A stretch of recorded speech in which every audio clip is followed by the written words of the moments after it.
نصلي ونسلم على رسول الكريم أما بعد فأعوذ بالله من الشيطان الرجيم بسم الله الرحمن الرحيم ما يلفظ من قول إلا لديه رقيب عتيد۔ قرآن کریم سورہ قاف کی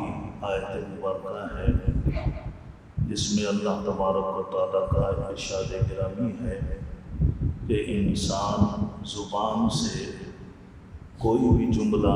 نکالتا ہے تو فرشتہ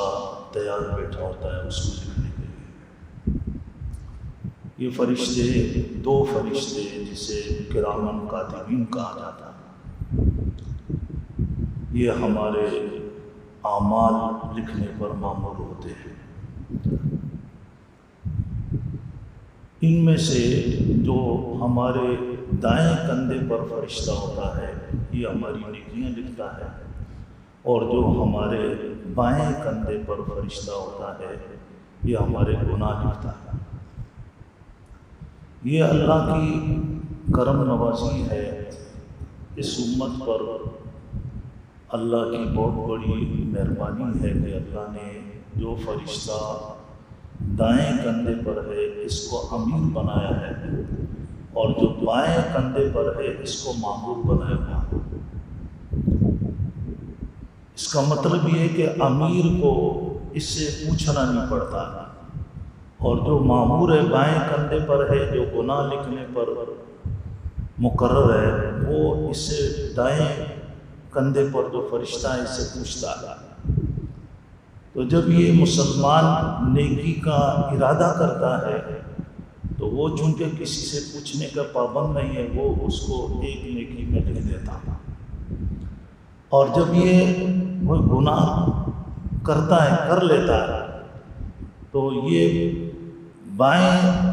کندھے والا فرشتہ دائیں کندھے والے سے پوچھتا ہے لکھوں؟ وہ کہتا ہے نہیں مت لکھو۔ پھر وہ تھوڑی دیر بعد پوچھتا ہے لکھوں؟ کہتا نہیں ابھی نہیں لکھوں۔ حتیٰ کہ وہ کہتا ہے جب ہو سکتا ہے ہمارے جانے سے پہلے ہی توبہ کر لیں گے۔ تو اگر اس کو توفیق ہو جاتی ہے تو وہ معاملہ رفع دفع ہو جاتا ہے، تحریر میں نہیں آتا، بلکہ جب یہ اس گناہ سے توبہ کر لیتا ہے تو وہ دائیں طرف والا فرشتہ اس کو بھی ایک نیکی میں لکھ دیتا ہے اس نے توبہ کی۔ اور جب توبہ نہیں کرتا ان کے جانے کا ٹائم ہو جاتا ہے پھر وہ اس کو اپنی اس تحریر کے اندر لے آتا ہے، کتاب میں درج کر دیتا ہے۔ تو یہ اللہ کی ہم پر کتنی بڑی مہربانی ہے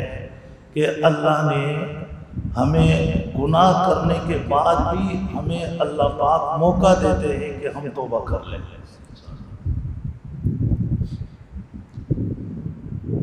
تو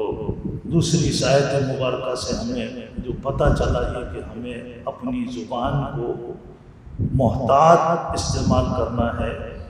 گفتگو میں، اور کوشش کریں کہ اس سے اللہ کا ذکر ہو، تلاوت ہو، نبی کریم صلی اللہ علیہ وسلم پر درود شریف ہو، کسی کو اچھی بات کہیں، کیونکہ حدیث مبارکہ میں آتا ہے کہ زیادہ تر لوگ جو جہنم میں جائیں گے اس کی وجہ زبان کے گناہ ہوں گے،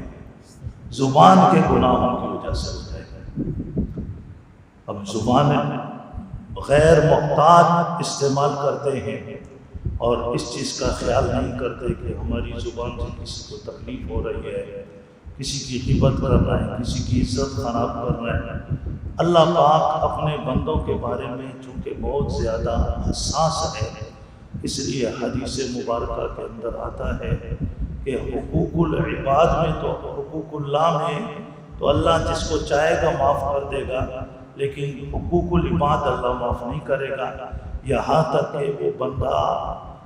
یا تو اس حق کو ادا کرے دنیا کی زندگی میں،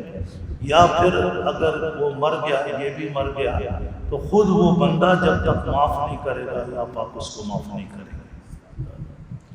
تو یہ بڑا اہم مسئلہ ہے، خاص طور پر ہمارے لیے جو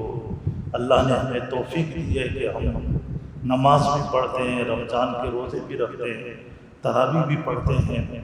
تو ہم اتنے نیک کام کرتے ہوئے اور پھر ہماری یہ نیکیاں برباد ہو جائے اور ہم یہ زبان کے غیر محتاط استعمال کرنے کی وجہ سے جہنم کا ایندھن بنے تو کتنے بڑی شرمندگی بھی ہوگی اور کتنا بڑا نقصان ہوگا۔